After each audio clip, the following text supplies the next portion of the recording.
The mimosa shimmered in the glass as sunlight caught the rim. Everything looked perfect. A golden morning, a neatly set table, white napkins, family laughter. Or at least, the ghost of it. Grandfather raised his glass, his voice calm and steady, the same tone he used for every family toast. "My girl," he said, smiling warmly at me, "I'm so glad you like the apartment I bought you." The fork slipped from my father's hand. The sound of it striking the plate was too sharp, like glass cracking. Mother froze, fingers tight around her coffee cup. My sister stopped scrolling through her phone. And I didn't breathe. "What apartment?" I asked. Grandfather frowned, confused. "The one I paid for 4 years ago. Your father said you'd already moved in. With the view of the park?" My fingers clenched the napkin so tightly, my nails tore through the fabric. There was a faint taste of metal on my tongue. Blood or fury, I couldn't tell. "I live in a basement," I said quietly. "A rented room with a water heater next to the bed." Silence. Heavy. Awkward. Grandfather blinked slowly. "What did you say?" "I said I never got any apartment. No gift. No money." Mother turned sharply to my father. "Dan?" He lowered his eyes, as if pretending would make this vanish. I just needed to help out, you know? Things were tight." "You helped yourself," I said. "Not me." Nobody moved. Somewhere across the restaurant, a waiter clinked glasses together, pretending he wasn't listening. I stood. "You know," I said, "I wasn't going to say anything today, but since we're celebrating, maybe it's time we stop pretending we're a happy family." The napkin dropped onto the table, and I walked away, leaving their whispers behind like smoke. Damp always smells the same, a mix of tobacco, bleach, and forgotten years. My landlady, Mrs. Lindsay, smoked a pack a day and didn't trust banks. Rent was cash only, always before Friday, or someone else will take your spot. The walls were yellowed from smoke, the ceiling stained with old water damage. At night, the pipes groaned like something alive. I'd learned not to flinch. That night, I couldn't sleep. Rage kept me awake. Not hot rage, but the cold kind. Slow. Sticky. I kept replaying the brunch in my head. The way Grandfather's face fell. The way my father looked away. For years, I thought maybe I just didn't deserve more. That I hadn't worked hard enough to earn their love. Turns out, I just wasn't profitable. The next morning, the door creaked open. "Kayla?" Grandfather stood there, wearing the same gray coat he wore to every family gathering. He looked older now, yes, but his eyes were still sharp. "You really live here?" he asked quietly. I nodded. He stepped in, looked around. The damp walls, the low ceiling, the tiny window with metal bars. "My God," he whispered. "I gave him $70,000. He told me everything was taken care of." "Oh, it's taken care of," I said bitterly. "Just not for me." We stood there for a long time, surrounded by peeling paint and silence. "I want to see the bank records," he said finally. "The transfers. Tomorrow." "You don't have to." "I do," he interrupted. "Not for you, for myself. He didn't just betray you. He made a fool of me." And suddenly, I felt something I hadn't felt in years. Fear, not for me, but for him. For this man who had built his life on trust, only to see it rot. Banks always smell of glass and coffee. Everything feels too clean, too still, as if real life couldn't possibly reach inside. But it did. The bank manager, a woman with a perfectly tight bun, clicked through her keyboard. "Yes, I see the transfer," she said. turning the monitor toward us. From Mr. Whitmore to Daniel Whitmore. Note: gift for Kayla, apartment. Grandfather's fingers tightened. And next? She clicked again. Another line appeared. A second transfer, she said softly. 5 days later. Same amount, to an investment account, under Daniel Whitmore only. Grandfather inhaled deeply. Can I get a printed statement for all this? Of course. While she left for the printer, I looked at his hands, old, veined, but still strong. He wasn't trembling. Only his eyes betrayed him. He didn't just steal money, he murmured. He stole your chance. I clenched my fists. Then we take it back. He looked at me, proud, tired, and nodded. Together. We arrived at my parents' house that afternoon. I hadn't been there in 3 years. The door opened to the familiar smell, cinnamon and something stale. Clean on the surface, rotten underneath. Father stood in the hallway with his phone. When he saw us together, he froze. Dad, Grandfather said. Sit down. Mother appeared from the kitchen.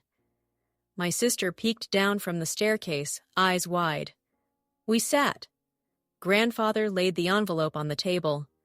Here are the records. You took the money. 5 days later, you moved it to your own account.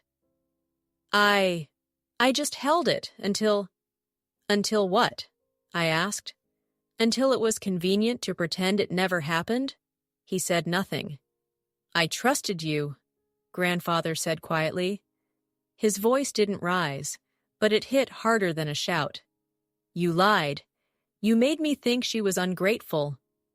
You never believed in me, my father muttered. You always gave her more. I just wanted to even it out. Something broke inside me, a sharp click, like glass snapping. Even it out? You stole from your daughter to balance your pride? Mother turned away, her lips trembling.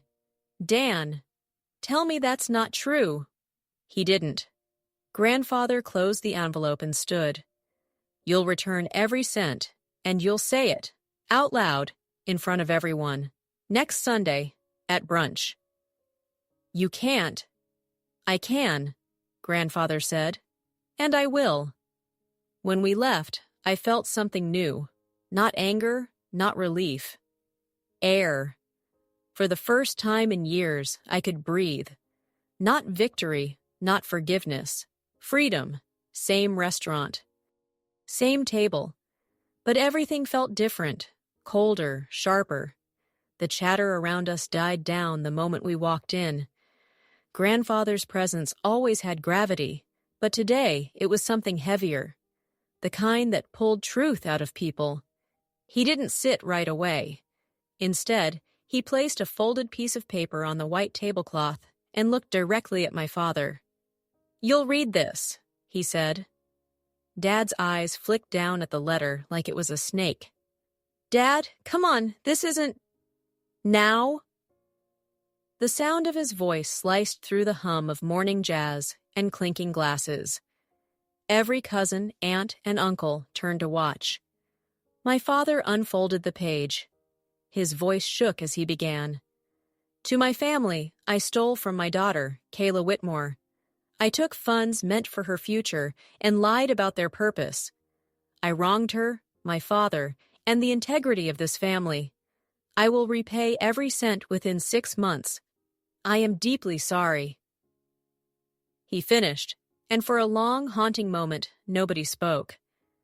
I didn't feel triumph, just a strange, aching quiet. Grandfather nodded once. From this moment forward, he said, Daniel will have no access to any part of my estate. Every trust, every investment, it's over. Mother's lips trembled. My sister looked down, her hands in her lap. It wasn't the kind of drama that could be undone with time. It was a crack that ran all the way through the family portrait. I watched my father sink into his chair, smaller than I'd ever seen him. For years, he'd been the voice that told me I wasn't enough, not smart enough, not hardworking enough, not grateful enough. And now that voice was hollow. He didn't look at me. But for once, that didn't matter. The new apartment smelled like sunlight. I didn't know light had a scent until I moved in.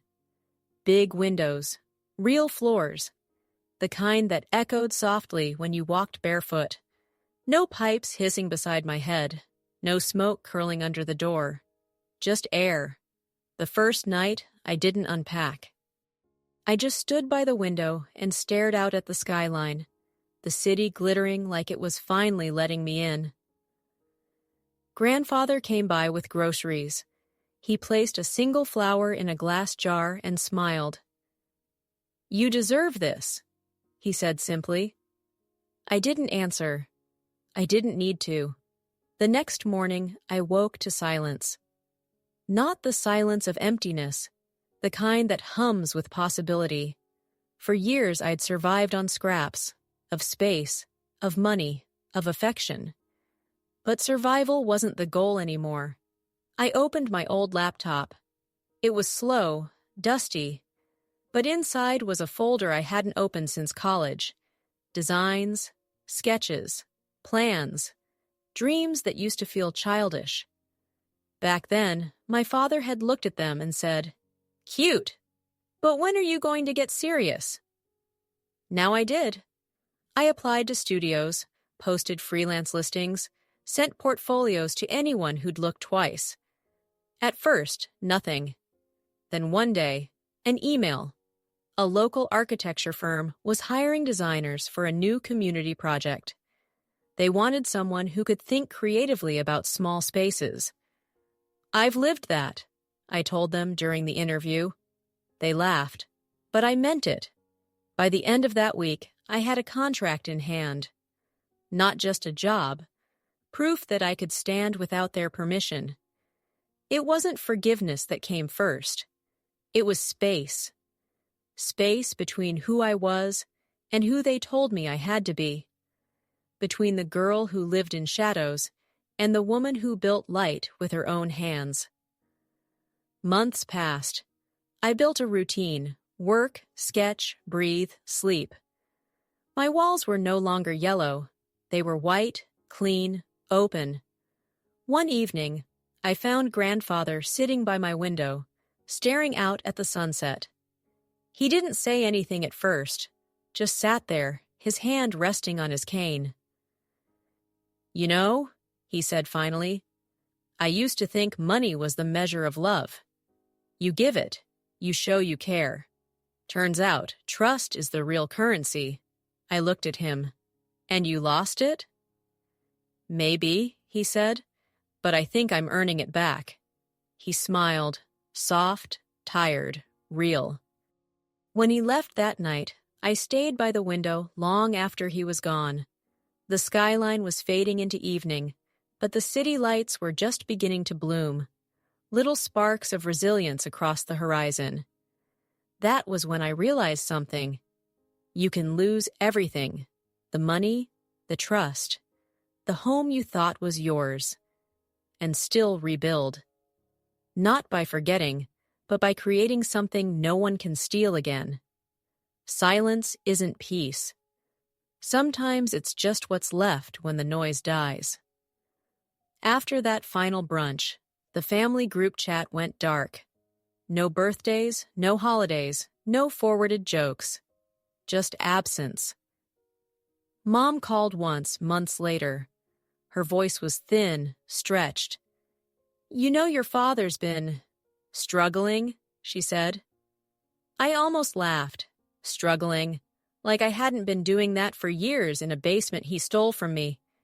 But I didn't laugh. I just said, "He's still breathing, isn't he?" And hung up.